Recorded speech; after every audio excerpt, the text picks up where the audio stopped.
بسم الله الرحمن الرحيم. الحمد لله رب العالمين، والعاقبة للمتقين، والصلاة والسلام على نبينا محمد وعلى آله وأصحابه أجمعين. اما بعد، اینک ما درسای خود را دوام میدهیم از کتاب الاربعون النوویه، یعنی 40 حديث نبوية.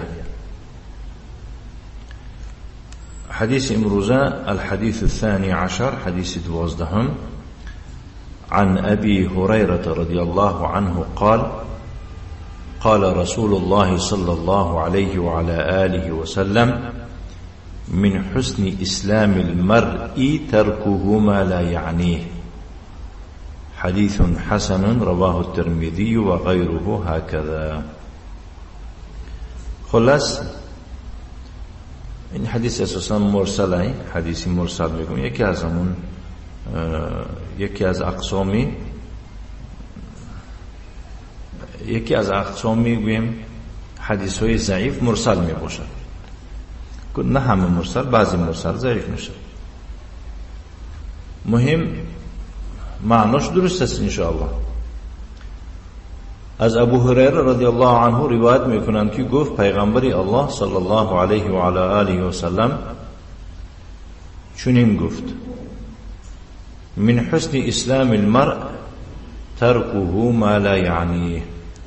از جمله حسن اسلام شخص،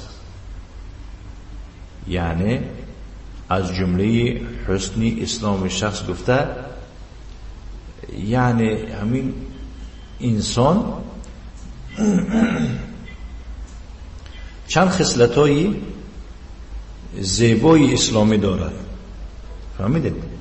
انسان، شخصی که در اسلام است و ایرو مسلمان مینامند، یکی از همون حسن اسلامش آن است که آنچه را که به وی فایده ندارد ترک نماید، یا که آنچه را که به او دخلدار نیست ترک نماید. ولی متاسفانه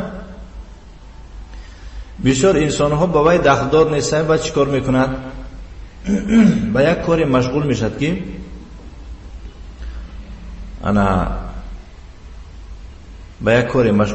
که به او دخلدار نیست. مثلا عیب جویی، خبر بری، خبر بیاری، خبر کشی، خیلی که مشهور است در نزد طلبایی که در نزد شیخ ما میخوانند. نه همه، ولی دو سه افراد هستند که وظیفشان همین است.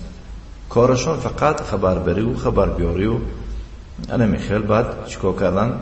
فتواها دادن و همین خیلی. از زبان عربی چیزی نمیدونن غیر از همین. در نظرشون کتابی برانف میگیرن و هرچی از برانف گیرن.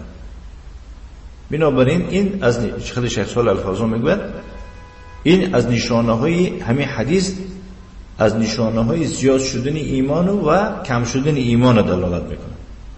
کدام انسانی که به یک کار مشغول شود که به او دخلدار نیست ولی مشغول شود، ایمان او ضعیف است.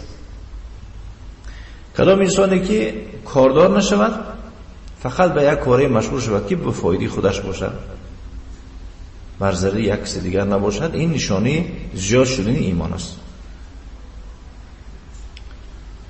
حدیث حسن است و آن را امام ترمذی و دیگران همچنین یعنی دیگران روایت کردند غیر از امام ترمذی. خب الحديث 12 عن أبي هريرة رضي الله عنه قال: قال رسول الله صلى الله عليه وعلى آله وسلم: من حسن إسلام المرء تركه ما لا يعنيه. حديث حسن رواه الترمذي وغيره هكذا. خلاص یعنی که صحیح آن است که این حدیثی مرسل می باشه، اما در باب مرسل ان شاء الله مستقل درس می گذاریم. و صلی الله وسلم علی نبینا محمد وعلى آله وأصحابه وسلم تسليما مزيدا، والحمد لله رب العالمين.